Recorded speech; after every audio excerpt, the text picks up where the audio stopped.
Fala pessoal, tudo bem com vocês? Professor Micael trazendo aqui o comentário da prova do concurso da IBC 2023, prova elaborada pela banca IBFC. Neste vídeo eu vou gabaritar as 10 questões da prova para o cargo de técnico de enfermagem na área assistencial, cargo de nível médio.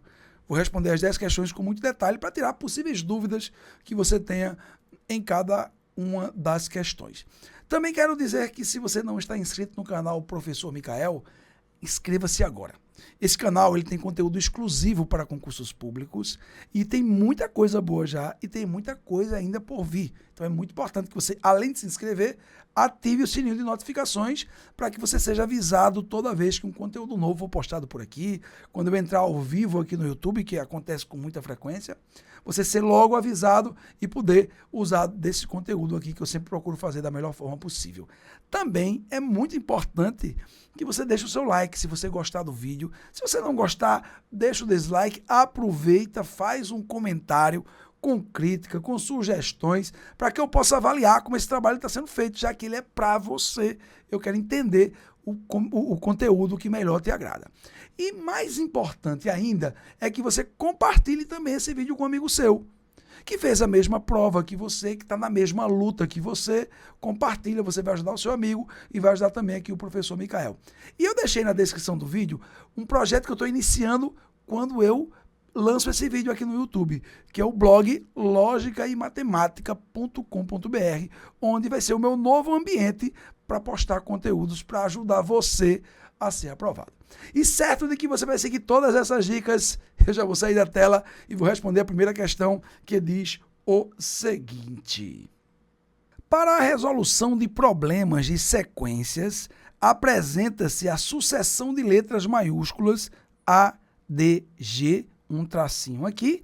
Aí a questão quer saber a letra que falta, né? Para preencher essa lacuna, nós temos aqui as alternativas J, K, H, I, F. Deixa eu primeiro escrever aqui as letras, né? A é a primeira, a letra D é a segunda letra da sequência, depois vem a letra G e depois vem a lacuna, que é o que a gente quer descobrir. Nas minhas aulas sobre sequências lógicas, envolvendo especificamente sequências envolvendo letras, eu sempre sugiro para o aluno o seguinte: identifique a letra na posição que ela ocupa na ordem alfabética. E aí você vai perceber algum tipo de padrão. Uma outra forma de pensar é, depois que você escreve as letras, né, como eu botei aqui A, D, G, e eu quero saber qual é a próxima, é você verificar quantas letras você salta da primeira para a segunda, depois da segunda para a terceira, e assim você vai conseguir enxergar algum tipo de lógica. Isso é uma possibilidade. Como eu sempre sugiro isso como primeiro raciocínio, é isso que eu vou aplicar aqui agora. Olha, no alfabeto, a gente sabe que a letra A ocupa a posição 1, é a primeira letra do alfabeto. A letra D, ela é a quarta letra do alfabeto. A letra G, ela é a sétima letra do alfabeto. Então, se você pensar pela posição, por exemplo, daqui para cá, o aumento na posição é de 3, né? Primeira posição, mais 3 vai dar 4. Daqui para cá, se você prestar atenção, também a posição é acrescida em 3 unidades. Então, partindo desse princípio, é possível que, também aumentando 3 unidades, a gente vai encontrar a letra de posição 10. E nesse caso vai ser a letra J, que eu vou colocar aqui provisoriamente. Agora vamos enxergar isso por uma outra ótica e ver se isso aqui vai acontecer mesmo. Por exemplo, da letra A para a letra D, você salta 2 letras, que seria a letra B e a letra C. Da letra D para a letra G, você também salta 2 letras, que seria a letra E e a letra F. E da letra G para a letra J, se você saltar 2 letras, também vai encaixar. Vamos lá. G, H, I. Também com 2 saltos aqui, de 2 letrinhas, você encontra a letra J e com isso a gente conclui a questão e o gabarito você vai encontrar na alternativa A. Pronto, pessoal, concluí aí a primeira questão da nossa aula, uma questão de sequências lógicas envolvendo letras, muito tranquila, muito fácil. Vamos continuar aqui a nossa aula, resolvendo agora a segunda questão da prova, que diz o seguinte. Deixa eu sair aqui da tela, trazer para você essa segunda questão, que é uma questão de probabilidade e que trata da definição, o conceito de probabilidade. Vê só como essa questão foi simples. Em um grupo de estudantes preparando-se para um concurso público, 10 são adolescentes e 15 já são adultos. A probabilidade de escolher aleatoriamente um estudante adulto desse grupo é... Estão aqui as alternativas, a alternativa está em porcentagem, então é importante só que a gente lembre o seguinte. Eu sei que tem 10 estudantes que são adolescentes, 15 que já são adultos, dá um total de 25. E aí eu quero fazer uma escolha aleatória, ou seja, eu vou fazer uma escolha que o resultado eu só vou conhecer após a realização. E aí eu quero saber qual é a chance desse aluno sorteado ser um adulto. Então eu vou comparar aquilo que eu quero que aconteça com o conjunto de todos os resultados possíveis. E aí ficou bem simples, né? Deixa eu sair aqui da tela e fazer esse cálculo para você de maneira muito objetiva e direta. Vê só, eu quero calcular a probabilidade da gente escolher aleatoriamente um adulto. Agora vamos pensar aqui comigo, né? Eu tenho 10 adolescentes, 15 adultos. Se você contabilizar aqui, nós temos 25 estudantes. Então, como a escolha é aleatória, então qualquer um dos 25 pode ser escolhido. Só que eu quero saber qual é a chance de ser um adulto. Então, para isso, eu vou dizer o seguinte. Eu tenho 15 casos favoráveis ao que eu quero, num grupo total de 25 resultados possíveis. Pronto, calculei a probabilidade. Como a resposta está em porcentagem, basta a gente pegar isso aqui e multiplicar por 100%. E olha que maravilha, a gente consegue dividir exatamente 100% por 25. E isso vai dar 4%. E quando você multiplicar 4% com 15, você vai encontrar aqui 60%, que é o resultado da nossa questão. E o gabarito você vai encontrar na alternativa C. De fato, gente, é uma questão muito simples de probabilidade. Esperava-se algo talvez com um nível um pouquinho maior, mas está bem tranquilo, eu tenho certeza que você teve muito sucesso. Vamos continuar aqui o nosso vídeo, o gabarito, né? Deixa eu sair da tela e trazer a próxima questão, que trata do que no edital eu acredito que se encaixe no tópico 1, que chama-se noções lógicas. Nesse caso aqui, ó, a gente tem um probleminha que a gente pode classificar como problema com a lógica de ordem, né? Uma lógica de comparação, bem simples, olha só. Adalberto, Bernardo, Caetano e Pedro são 4 amigos que gostam de jogar futebol. Caetano joga melhor que Pedro. Bernardo joga melhor que Caetano. E Adalberto joga melhor que Bernardo. Assinale a alternativa que apresenta a opção que esteja logicamente correta. Aí nós temos aqui nas letras A, B, C, D e E um comparativo. Por exemplo, letra A, Bernardo joga melhor que Adalberto. Letra C, Caetano joga melhor que Bernardo. Então vamos analisar logo, de modo geral, essa ordem aí e vamos chegar a um gabarito de maneira bem objetiva. Olha só. E a primeira informação é a seguinte. Caetano joga melhor que Pedro. Aí eu vou fazer assim. Vou colocar aqui Caetano. Como ele joga melhor que Pedro, eu vou colocar Pedro aqui abaixo. E eu estou dando esse espaço aqui porque eu posso colocar algum amigo entre eles. E aí eu vou atribuir uma nota. Né? Vamos imaginar aqui uma nota maior para Caetano do que em relação a Pedro. Então eu vou colocar aqui, sei lá, vamos botar aqui 40 e vamos botar aqui 20. Deixa eu fazer o seguinte, eu vou puxar isso aqui um pouquinho para cima, porque pode ser que eu precise colocar alguém abaixo de Pedro, né? Aí fica melhor se eu fizer assim. Beleza. Vamos passar para a próxima informação. Bernardo joga melhor que Caetano. Então, nosso amigo Bernardo, vou colocar aqui acima, ó, Bernardo. Pronto. Como ele joga melhor do que Caetano, eu também vou colocar uma nota para ele, maior do que 40.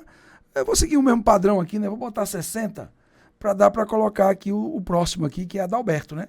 Eu posso colocar Adalberto entre esses dois, né? Entre Bernardo e Caetano, ou então entre Caetano e Pedro, né? Ou acima de todos, ou abaixo de todos. Vamos ver o que é que a informação vai trazer para a gente. Adalberto joga melhor que Bernardo. Pronto, melhor ainda. Como Adalberto joga melhor que Bernardo, então Adalberto, eu coloco aqui, ó, Adalberto. E a esse cara eu vou atribuir uma nota maior do que a de Bernardo. Seguindo o mesmo padrão, eu vou colocar aqui 80. E agora é só escolher a alternativa correta. Vamos lá. Letra A. Bernardo joga melhor que Adalberto? Não, ninguém joga melhor que Adalberto. Ele é o que tem a nota maior. Letra B.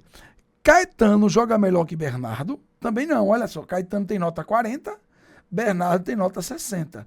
Lembrando que essas notas aqui eu inventei só para ordenar melhor. Pedro joga melhor que Adalberto? Não, Pedro é o que, entre eles, joga mais fraquinho, né? Todos jogam melhor que Pedro. Então não pode ser a letra C, nem a letra D. O que sobra para a gente, a alternativa é como gabarito, que diz o seguinte: Adalberto joga melhor que Pedro? Na verdade, Adalberto é o que joga melhor entre todos os amigos e com isso a gente conclui a nossa questão. Então está aí concluída mais uma questão bastante simples e que envolve dentro do edital, eu acredito que seria aqui no tópico 1, noções de lógica, né? Então, uma questão simples, com cuidado, com atenção, você ia responder sem muita dificuldade. Vamos continuar a nossa aula agora falando sobre elementos de teoria de conjuntos. Acho que tópico 7, lá no edital, a questão diz o seguinte. Deixa eu trazer aqui para você a próxima questão. Olha só como também foi bem tranquila. Dados os conjuntos de números naturais, x igual a números ímpares menores que 10 e y, números pares menores que 10, o conjunto W, que é igual a x interseção y, equivale a... Estão aqui as alternativas, vamos ao comentário da questão. Essa é uma questão que poderia ser resolvida de maneira assim, muito rápida. Porque, primeiro, os números naturais são aqueles que a gente utiliza para contar, para ordenar. 0, 1, 2, 3, 4, 5, 6, 7, 8, 9, 10 e por aí vai. Os números naturais se dividem em dois tipos, pares e ímpares. E não tem nenhum número que seja par e ímpar ao mesmo tempo. Pensando nisso, a gente já tinha como responder essa questão sem fazer nenhum tipo de observação. Mas deixa eu destacar para você o seguinte. O conjunto X é o conjunto dos números ímpares menores que 10. O conjunto Y é o conjunto dos números pares menores que 10. Então não tem nenhum número que seja par e ímpar ao mesmo tempo. Quando ele pede o conjunto W, que é o conjunto, que é o resultado da interseção de X com Y, ele queria o quê? O conjunto formado pelos elementos que são comuns aos dois. E não tem nenhum elemento comum. Ou seja, a interseção ela é o conjunto vazio, porque nenhum número pertence aos dois ao mesmo tempo. E aí o gabarito já é letra B.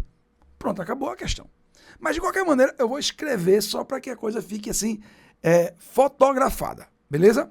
Deixa eu sair aqui da tela e vamos lá. Primeiro conjunto é o conjunto X, dos números ímpares menores que 10. Então, vai ter aqui o 1, o 3, o 5, o 7 e o 9. Pronto, esse aqui é o conjunto X. Conjunto Y é o conjunto dos números pares menores que 10. Nesse caso daqui, a gente vai colocar o 0, que o 0 também é par, viu? Tem o 2, tem o 4, tem o 6 e tem o 8. Menor que 10, né? O 10 não vai entrar. Mesmo que você não soubesse aqui do 0, né? Você não ia ter como errar a questão. Porque, veja só, eu quero o conjunto W, que é a interseção entre X e Y. Gente, como não há nenhum elemento, a gente podia representar essa interseção assim. A gente podia abrir a chave, não colocar nenhum elemento e fechar, como ele fez na alternativa B, ou então a gente podia colocar o símbolo escandinavo, que indica que o conjunto é vazio. De qualquer forma, o gabarito você vai encontrar na alternativa B. Perceba que essa questão foi uma questão muito simples e que, de fato, não precisava fazer nenhum cálculo, ou seja, não dava para demorar nem um minuto depois que você lesse essa questão, se você fez uma boa preparação aí, que na verdade nem precisava ser tão boa assim, você acertaria essa questão. Não tenho dúvida que você também acertou. E a próxima questão também é do mesmo nível, aquele tipo de questão numérica que envolve porcentagem, um assunto que era esperado na prova, mas que no nível que veio foi tranquilo demais. Vamos lá? Deixa eu sair aqui da tela, passar para a próxima questão, que é ler e gabaritar. Olha só.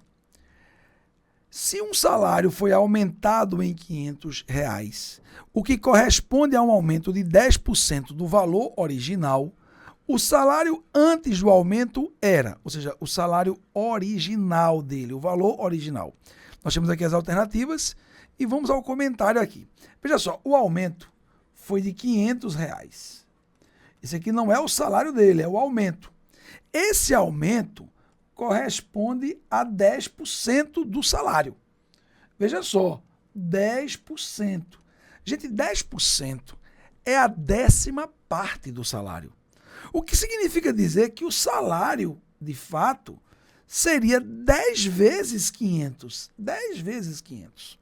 O que faz você concluir que o salário original é de R$5.000. Ele não perguntou o salário após o aumento. Se ele tivesse perguntado isso, o gabarito seria a letra C, 5.500. Mas nesse caso aqui, o gabarito você vai encontrar na alternativa B. E por mais que você insista, não há necessidade de cálculo nessa questão. Bem tranquilo, né? Vamos embora, vamos para a próxima questão. E ela diz o seguinte, questão de número 6. Olha só, relacione os conectivos lógicos da coluna da esquerda com os seus respectivos e típicos símbolos da coluna da direita. E aí nós temos aqui a ordenação correta. Uma coisa a se destacar aqui é que o não é um conectivo. Porque, veja só, a própria palavra já sugere. Conectar significa ligar. Por exemplo, a conjunção. Você liga uma proposição simples com outra proposição. Usa o conectivo e forma uma proposição composta. A disjunção é a mesma coisa. A disjunção, a conjunção, a disjunção exclusiva, a condicional, bicondicional, são conectivos porque ligam proposições. A negação pode até ser considerado um operador unário. Porque o que seria isso? Por exemplo, você tem uma proposição simples. A negação dessa proposição é outra proposição. Você não está conectando uma proposição a outra. Mas a banca está considerando que o não é um conector. Então, vamos tratar assim para a gente poder gabaritar a questão. Algumas bancas consideram isso, apesar que nas literaturas de lógica isso não é fato. Ok? Mas vamos lá, vamos fazer assim, vamos gabaritar a nossa questão e vai acontecer o seguinte, ó, o não, entendido como conector, ele é simbolizado aqui, ó, pelo tio ou pela cantoneira. Então eu tenho o 1 se relacionando com o C. Agora eu tenho aqui, ó, o conectivo E, conectivo da conjunção, que é representado por esse símbolo aqui, que é como se fosse um Vzinho, né, de cabeça para baixo. Então eu tenho aqui o 2, que se associa com o A. E por último, né, sobrou, não tem mais nem o que discutir, o conectivo OU, que a gente se associa a esse símbolo aqui, que parece mais um Vzinho. Então eu teria o 3 associado com o B. E o gabarito dessa questão você vai encontrar na alternativa D. Uma questão bem tranquila, sem muitas dificuldades. Vamos passar para a próxima questão e ela diz o seguinte. Considerando um baralho com 52 cartas, sendo cada naipe copas, ouros, espadas e paus, representado por 13 cartas. Assinale a alternativa que apresenta a chance de retirar uma carta do naipe de espadas. Gente, olha, o naipe de espadas também tem 13 cartas. Eu tenho 13 cartas. E o meu baralho tem quantas cartas? 52. Logo, a probabilidade de você escolher uma carta que tem um naipe de espadas, vou até colocar assim, ó, espadas, é de 13 chances. Existem 13 casos possíveis, que são as 13 cartas de espadas, num total de 52. Que a gente pode traduzir assim, é de 13 possibilidades em 52, e o gabarito dessa questão você vai encontrar na alternativa E.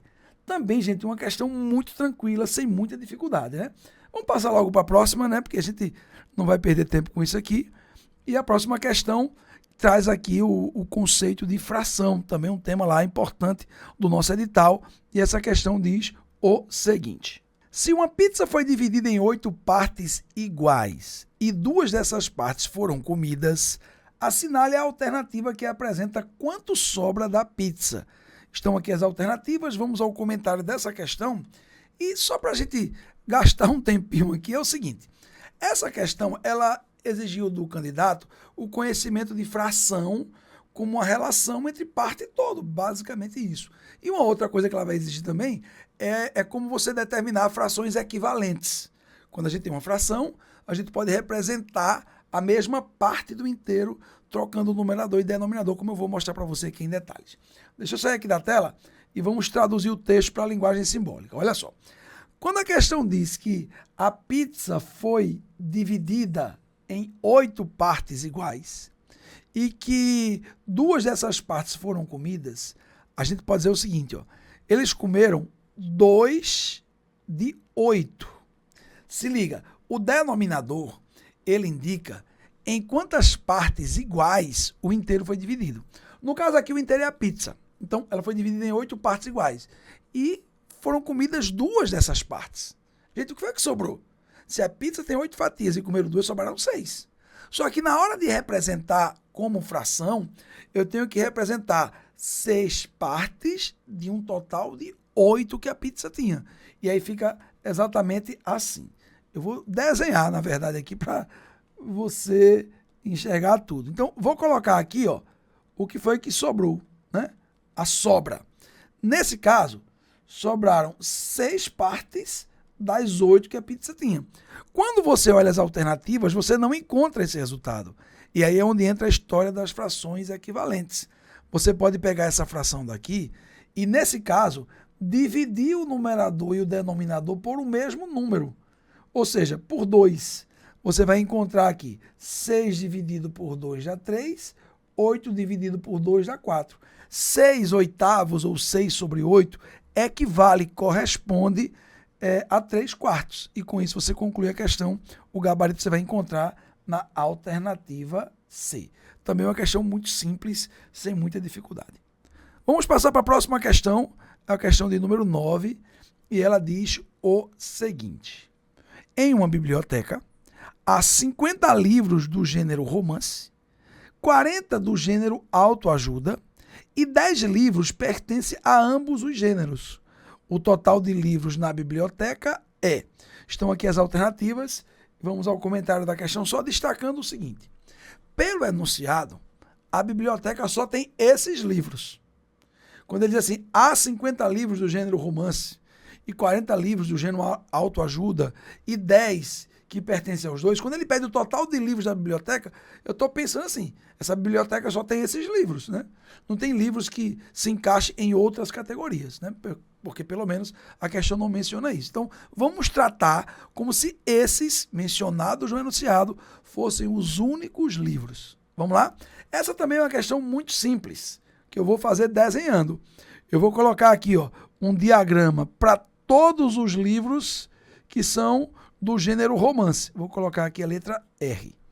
E vou colocar aqui um outro diagrama para todos os livros que são do gênero de autoajuda, que eu vou colocar aqui a letra A. E como eu quero saber o total de livros, eu vou ter cuidado aqui para não fazer uma conta exagerada. Porque, afinal de contas, existem livros que pertencem às duas categorias. Por exemplo, esses 10 livros que pertencem às duas categorias, eles pertencem à categoria do gênero de romance. Eles também pertencem ao gênero de autoajuda. Então, eu tenho que ter cuidado para não contabilizar esses 2 vezes. E aí você deve pensar exatamente assim. Ó, a gente tem aqui 10 livros que pertencem às duas categorias. Quando você pensa na categoria de romance, ela engloba um total de 50 livros. Quando você pensa na categoria de autoajuda, você tem aqui 40 livros. E o importante é você perceber que esses 10, eles estão incluídos nesses 50, como também estão incluídos nesses 40. O que significa dizer que se você somar 50 com 40 encontrando 90, você vai estar contando esses livros aqui 2 vezes. E para você não fazer essa conta exagerada, basta você fazer o seguinte. Pega esses 90 e subtrai 10, que você contou 2 vezes. Aí vai sobrar aqui 80, que é o gabarito da questão que você vai encontrar na alternativa D. Uma outra possibilidade seria você fazer o seguinte. Descobrir quantos livros se encaixam apenas na categoria de romance. Porque se existem 50 livros de romance e 10 que além de romance são de autoajuda, você poderia colocar aqui 40. E aí você não estava contando 2 vezes, né? A mesma coisa aqui com os livros de autoajuda. Por exemplo, na categoria de autoajuda tem 40 livros e a gente já tem esses 10. Aqueles que são apenas da categoria de autoajuda seriam 30. E aí você podia somar esses valores, ó. 40 mais 10 mais 30, que também ia dar 80, e você não estava contando os elementos mais de uma vez, beleza? Esse era um tema, de fato, esperado, porque a banca cobra com muita frequência. Foi bem simples, espero que você tenha entendido, beleza?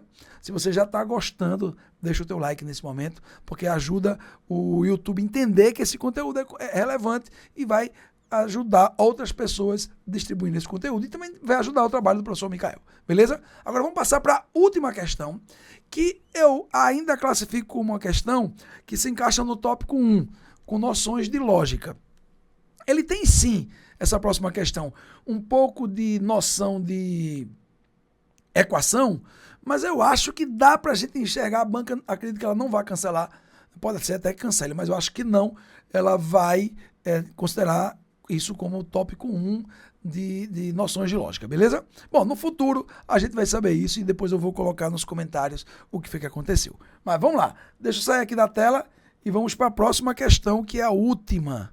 E ela diz o seguinte: se 10 bananas pesam o mesmo que 6 maçãs e 2 abacaxis pesam o mesmo que 10 bananas, assinale a alternativa que apresenta quantas maçãs equivale a 1 abacaxi.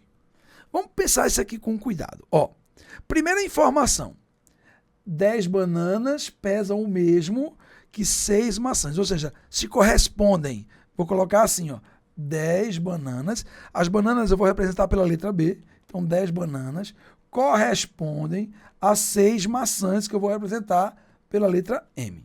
A outra informação é: 2 abacaxis pesam o mesmo que 10 bananas. Então, novamente, ó, eu tenho 10 bananas que correspondem a 2 abacaxis, que eu vou representar pela letra A. Agora pensa, se 6 maçãs correspondem a 10 bananas e 2 abacaxis correspondem também a 10 bananas, não precisa muita ciência para você chegar à conclusão de que 2 abacaxis correspondem a 6 maçãs. Olha, pensa comigo, você tem 2 abacaxis, você tem 6 maçãs. Olha, a metade dos abacaxis corresponde a 1 abacaxi. Isso naturalmente vai corresponder à metade das maçãs, que seriam 3 maçãs. E é aqui que você vai encontrar o gabarito da questão, na alternativa C, que diz que 3 maçãs equivale a 1 abacaxi, gabarito letra C. Bom, pessoal, foi isso que eu preparei para vocês nesse vídeo. Espero que você tenha gostado da forma como eu comentei cada uma das questões. Se você gostou, eu te peço agora, deixa o teu like se você não deixou ainda.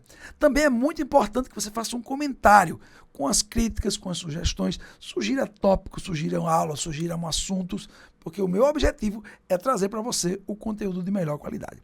E também compartilhe esse vídeo com um amigo seu que está na mesma luta que você, para que você possa ajudar seu amigo e ajudar o professor Micael. E se você quiser continuar assistindo a outro vídeo aqui do canal, onde eu faço o comentário de uma outra prova do mesmo concurso da EBSERH 2023, faz o seguinte: clica nesse card aqui do lado que eu estou lá respondendo mais uma prova para você, como sempre, nos mínimos detalhes. Vai, que eu estou esperando você.